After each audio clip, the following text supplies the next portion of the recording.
Hi everybody, I'm Cherish. And I'm Joy. And we're Tuzicals Musicals. And we have on our spelling bee shirts. Olive and William and Marcy. Logan and Marcy and Leaf and Chip. Yeah. Anyway, but this is not about spelling bee because we already did that. Right. You know what also we forgot to say about spelling bee? That was kind of nice. I haven't seen like an original version of spelling bee, and I wonder how it's changed, like licensing wise, like because the book is updated. Like, I mean, obviously, like some of the jokes are like are some of it is ad libs, but I think some of it has been like changed. But the biggest thing I was thinking was what is his name? Derek's character. Mitch Mahoney? Yeah, Mitch Mahoney. He used to be a felon. He's not a felon anymore. Which in itself is not like exactly problematic. I don't think, I mean people go to jail or prison rather. It's just a thing. And I don't believe all those people are like horrible. Like people obviously he's able to be around children, right? So whatever. But in the version of Spelling Bee, this version of Mitch Mahoney, he's actually a fitness instructor or gym, or he owned a gym or whatever, and it closed during COVID, so now he's just kind of doing anything to make money. But he like found a new purpose, I guess. So it's funny. I mean, I'm assuming the other Mitch also like kind of like found another purpose like in life, even though like he has the same revelation. Like he's a bit well, the one I saw when I was at school, right? He was a bit hardened, like a hardened guy, like kind of like a little rough around the edges and whatnot. He's not rough. He's just Yeah, I'm assuming he just has the same journey where like he learns that he can like motivate people and help them be like the best that they can be, which is kind of what he does as a fitness instructor. But in this case, he's a fitness instructor and not like a ex-con, whatever. But anyway, we didn't talk about that enough. I just had to get that off my chest clearly. But we saw not a play. Not a musical. Not a musical. But a play. BUG. So my coworker said like a play, like no music, and I was like, yes, like a play, like a straight play. Anyway, we see a lot of plays this year for us, I would say. And I had no idea what BUG was about. I could not tell you. I just see the advertisements at the train station, which literally look like this. This is what the advertisement looks like. And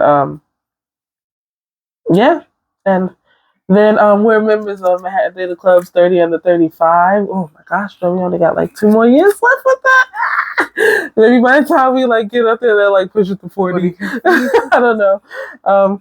But yeah, so this like allows us to get $35 tickets to these shows. Usually said tickets are up past the Russell Hotel. Right, it's Russell? Yeah.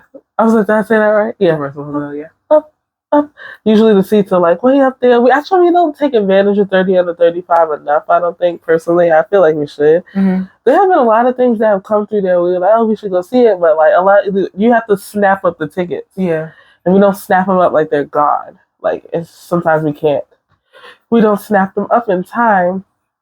But anyway, so we managed. So the only reason why we saw BUG, I was kind of interested only because Carrie Coon is in it, and we've been watching. I mean, we love The Gilded Age, and that's kind of like, I know she's done other things. We watched her in Deadwood. That's true. But The Gilded Age is really what got us. Lotus. And then The White Lotus, yeah, but that's like in the midst of The Gilded Age. We love ourselves some Bertha. I'm so sickened for her. I'm so sick for her. Anyway, I won't do any spoilers in case you're trying to like catch up or haven't seen the show and plan to or whatever. But so we were like, oh, Carrie Coon, sure, why not?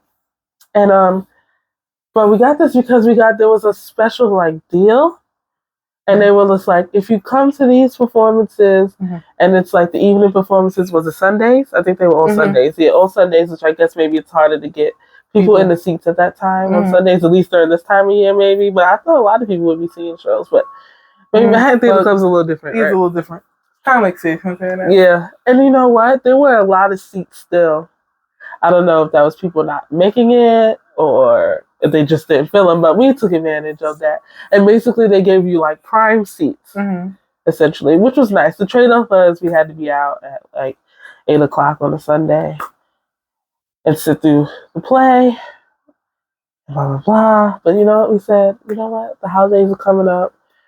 We don't have work. Well, we did have work the next day, but it was a short day. It doesn't matter. Anyway, that's not the point. We took the chance and we saw Bug. And your consensus? I liked it. I did also like it.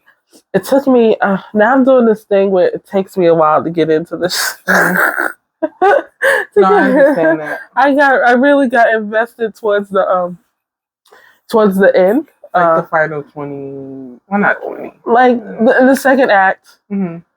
Like the second half of the second half. Yeah. I guess. Like, for me, it was like the scene right before intermission into the second act. Oh, interesting. Okay. Millions. Was it millions? Yeah. Yeah. So we had no idea what Bug was about. Honestly, it took me about to right before intermission, I think, to realize why they called it Bug. Did you? Yeah, because they didn't. Otherwise they didn't say anything. Yeah, I mean, they were using the word for a little while, and then I finally was like, oh, right, the show's called Bug, and I was like, oh, okay. So essentially, it's I thought it was only just the two of them in there. Yeah, mostly, but yeah, but there are other characters, and Carrie Coon smoking crack is just. I was like, what's happening? So essentially, there's this woman. Her name is Agnes. It's set in the present day. Honestly, you would not know. It's set in a motel, kind of like a rundown motel. This woman, she lives out of a motel. She has this kind of like restraining order against her ex-husband. And there's some drama. We find out he's out of jail on parole. Right, and she thinks he's kind of like after her to like hurt her, whatever. He really is not there to like hurt her. He's just what it seems like his same drifty, kind of untrustworthy, abusive self. Like he doesn't seem like he's changed. But I don't think he's like purposely out to get. I mean, he like gives her a nice whoosh in the show, and everyone was like, "Whoa!" And I was like, wow, yeah. And anyway, so she's an interesting character. She's a drug addict, but she can hold down a job. She can pay her bills. I don't want to say it's working for her, but I mean, clearly smoking crack is not keeping her from having food and paying her bills and keeping a place to live, even if it is a motel, whatever her arrangement is, it's working out. She has friends. Her friend introduces her to this guy, which is Naman Smallwood's character, Peter. And they, start a friendship or whatever, and she invites him to stay over at the motel. He's in between places at that moment, and then from there, you're just like, something is just not at first I'm just like, oh, he's a little bit like off, like maybe he had like a funny childhood, which is still true, I guess, from what we learned from him. But then you're like, oh, it just starts to like progress, and you're like, no, he's not okay. He's not okay, and he's not as like. I mean, innocent is a loaded word, but I mean, he's suffering from mental illness essentially. He also does drugs as well, which does not help. I was thinking it was like mellowing him out a little bit, actually. Yeah. So basically, they become really good friends, and they're staying at this motel, and they don't leave this motel. Every time you see them, they're just back at the motel. Yeah. And he stops leaving more and more and more, and he's just there the whole time. And you can kind of progress that. Basically, she starts doing the same, because one night he wakes up and something's biting him, and he finds on the bed that it's a bug. Right. Now, at first, she does not see it. Right. And I believe she really did not see. Right. But I think stress from her ex-husband, the drugs probably don't help. The drinking probably don't help. She's sad and depressed because she lost a child, like literally lost him. He's missing, and it's been years, and I think that's kind of weighing on her too, obviously, for like 10 years or whatever. Right. And I don't want to blow my nose on the camera. Let's see. Yeah. So everything's kind of weighing on her, and and he convinces her that there's this bug in the bed. I did actually think there was like a bug in the bed. I think there actually was. I don't think that helped, but I think there actually was a bug in the bed. Now this infestation. Yeah. So yeah, it's just the more time they spend finding these bugs, the more time it's getting drawn out into something so crazy. And she has logical solutions to this bug problem. But because he's not sane, he can't handle these solutions. And I think because they stay together in this room, they start sharing these delusions and it just snowballs into craziness. I mean, Yeah. I was like, and then there was one part in the show where Agnes's friend is like, I introduced you to this guy. Right. He's not good for you. I'm so sorry. Right. I'll take you out of here. I'll get you better. And Agnes just completely loses it on her friend.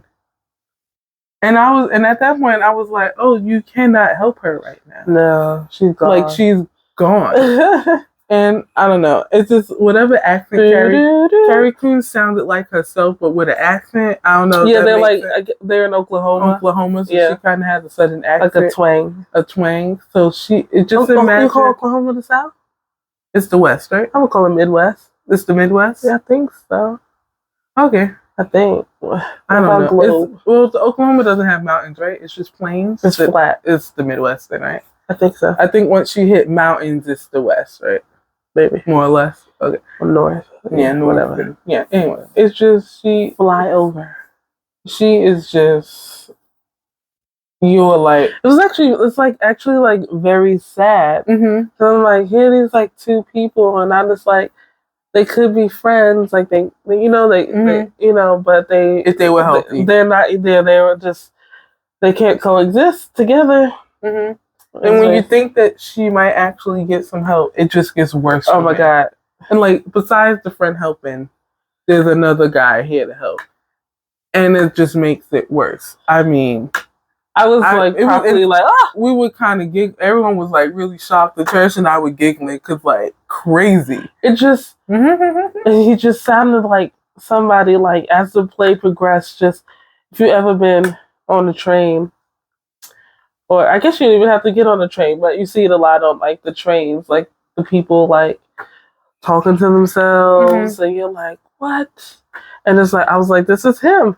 These grandiose beliefs and like long explanations. And you're like, what's going on? And there's this hype part of the show where he's getting her to explain his delusion, and she's mad. She was kind of like, I don't know. And then she just kind of starts talking herself into it. I was like, girl, what? No, you don't know because it's not true. It's not. As they would say in ER, 5 a Haldol. Yes, they love Haldol in ER. Oh, because it knocked you out. They love Haldol in ER. I just forgot. I feel like every medical show has like their like thing, and I feel like Haldol was for ER, and Haldol's for ER. Grey's loved the pneumothorax. Everybody came in with a hemopneumothorax. And I can't think of the other What's that autoimmune disease? House. Everything was autoimmune in House. Everything was autoimmune. And lupus. He thought everything was lupus. Yeah. But yeah. He needed... I just kind of wanted to like hug him a little bit because I'm just like, you're not well, friend. And it's just like, I mean, it got really crazy. Because Joy was telling me, I was like, the set was really cool, actually. I actually really enjoyed the set. Like, it really looked like a seedy hotel room. I don't know about seedy, but nothing fancy. Yeah, it didn't even take up the whole stage. It was like a little box within the box of the stage. Yeah. And it was blacked out on the side, so it was just... I don't know, I like the way it looked. And I like the lighting. I just like... It was nice. And girls behind us, I think they were like theater majors or something like that. And they were clearly like in the height of their theater class. So they were like, oh, and it's proscenium and blah, blah, blah. And then what's that lighting called? And Jay and I were like, oh. Like, it was matinee energy. Like 8 p.m. And I was like, please. But yeah, because this was one where they locked up your phone. Mhm. So, people were just really like conversing about Everything. Yeah. about everything, what they saw, what at the time. And as the story progresses with about bugs and like words like infestation start being thrown around, they start putting out like and implanted like raids, cans everywhere. Like the fly traps, the hang blue, from the fly traps, the blue zap lights for bugs, and like you just like when they start setting up for like Act 2, I said, Joy, it looked crazy in there, and we come back and mind you, they're crazy. I said, oh, okay. I was like, yep, because you could see it. You could see the word. I know people don't like to use that word, but I was like, they're not okay. You could tell by how they were setting up. Yeah, I think, and when you buy the tickets, they kind of warn you about the subject matter. So I guess this show would be really hard for someone who is fighting like any sort of addiction. Yeah, they're constantly drinking or like smoking crack. Yeah, or snorting something. Yeah. So I can see when that the friend came in and was like, I was like, because I kind of where she was, I was kind of like I couldn't quite see her. She was behind the there was something in front of her. It was where the TV was supposed to be, I think. Yeah, but I couldn't like see her fully, I think. And I was like, is she?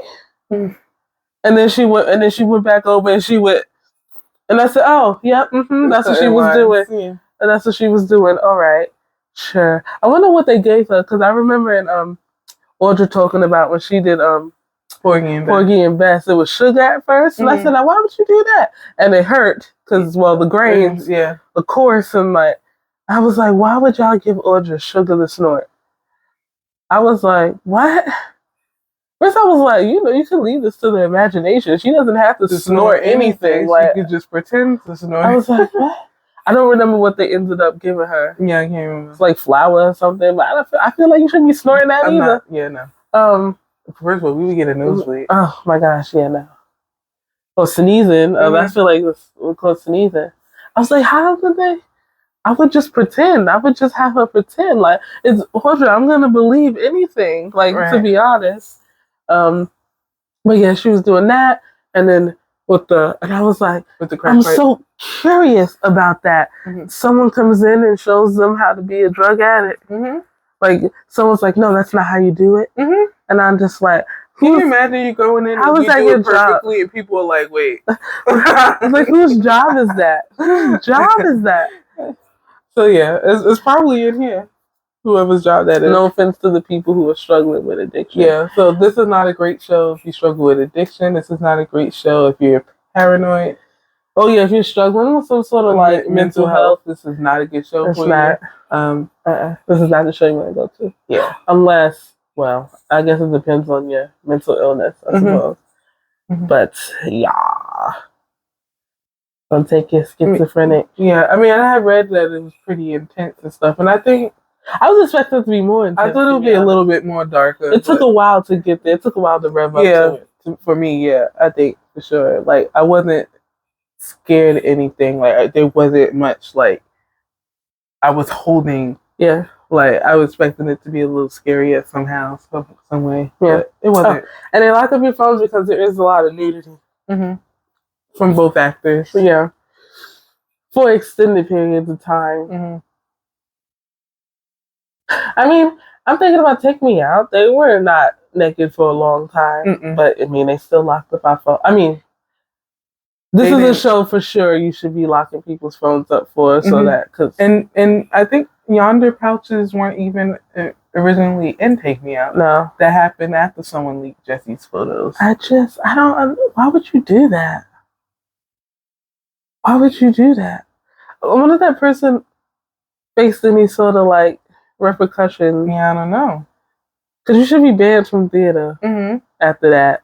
Like, respecting people's privacy. Like, really? That, yeah, so, yeah, them, Liberation as a show. Can you enforce that? You should lock up. Liberation was the last show we saw that he needed a Yonder pouch for good reason. Yeah. They have. Their nudity lasts longer than Liberation's nudity. It happens at like 2 points, and they're like prolonged nakedness. Although, and I would say though, it's darker for the lights aren't as bright Yeah. as it's in Liberation. Liberation is just they were bright. like gym lights, legit, and the mood in is more. I think the first time it was nighttime, I think, and the second time they had the windows blocked, so that allowed for no light. The window, Pretty low lighting, yeah, which makes sense. The motel lights usually aren't that bright anyway. But yeah, so if you struggle with nudity, this show's probably not it for you either. But don't even bring along the kids just because. Well, some shows you just bring the kids to. You're like, that'd be all right. That's not that. That's not that. This is not that. Those kids, why are they smoking? Yeah. I mean, if you really want to see Liberation and you had like a 10-year-old, I guess, sure, they'll be bored probably, but I think it'll be fine. I would not take them to see Bug. Yeah. I bet Bug seems like something we would have watched, like a movie. It was a movie. I told you it was a movie with Michael. But like as kids, I mean, like I feel like we would have watched it. Oh, probably for sure. I mean, we used to watch Lifetime as kids. Yeah. Lifetime prepared us. Well, on Sundays too. What? Because my mom used to do my hair on Sundays. We watch Lifetime movies. Yes. Yeah, I mean, it was a good show. I mean, we didn't like love it by any means. I probably wouldn't run back to see it. No, I think one time was enough. Yeah, it was enough. But I think if you are a fan of Carrie Coon and you're in the city and you're like, it'd be good to see her in person. Yeah. I think you need to add a play. Yeah, if you need to add a play to your list, I think Bug is a pretty good one. Let's see. Yeah. And the seats aren't that uncomfortable at the same time. At least in orchestra. They're pretty tight upstairs, but downstairs, they're pretty okay. Yeah. It's pretty cushiony too, the seats. Did they renovate it? It looks a tad renovated. When we were upstairs, was it pre-renovation? Probably. Oh, okay. So who knows what it's like up there now? Yeah, I don't know. Yeah, we didn't get any magnet or a poster or anything. Because we didn't think they had any. Yeah, I didn't see any. And then when we left, I saw the sign, but it was like locked up. It was right? locked up. No one was manning it. So, but they did give you an opportunity to like win a poster. Yeah, signed by the cast. So, yeah. We'll see. If not, I guess we can always ask. Ooh, Takeshi Kata did the scenic design. It was really good. Yeah, it was. I believe it was a motel. Yeah. I think having it condensed on the stage instead of spread out, made more sense. It kind of gives you the locked-in feeling. And the way they changed the set when they get really crazy. Like, they changed it, and this is like before you can see them change it for the second act. This is after that part. And they change it, but I'm not sure how they did it. They turned down the lights, and then the lights did something. And then you were like, I think they kind of like pushed forward, and another one came out. And no, the new one pushed forward, and then I'm not sure what happened to the old one. I either went up or went to the side. But the new one for sure got pushed in from the back. Yeah, I think. Someone help us. Yeah, I couldn't really tell, but it was cool. Very cool. Yeah, and it's one of those plays where at the end everyone's just like, and the actors are like, at this. It is so bananas. I was like, bananas. I wanted a little bit more pizzazz. Joy wanted some pyrotechnics. I thought we could did a bit. Is that a spoiler? No, because you don't know what the pyrotechnics are for. But yeah, I wanted a little bit more jazz. But that's okay. It still was good. I got the point. I think everyone got the point. I cannot get over how like symbiote their minds went. Shared delusions is real, people. They were just like, yeah. And I was like, where is the BAU? The BAU. They weren't harming people. Well, I don't think it was enough to call for the BAU. Not yet. You're right. So yeah, I would like. There's like this whole thing about like the military, and I just wish I kind of had a little more information on that. Because where he mentioned some other people, and I was like, so were they all bugging? Probably. They didn't know what happened. He didn't know what happened to the other two, and then the one guy did something, and then it was him. And I was like, did he? I couldn't tell if that's exactly what happened, or this is his mind coming up with because you cannot tell because he's not okay. Anyway, insane in the membrane. Insane in the brain. Yeah. I wouldn't say insane, but he definitely needed medicine. No, he for sure is insane. I know, but it seems like harsh.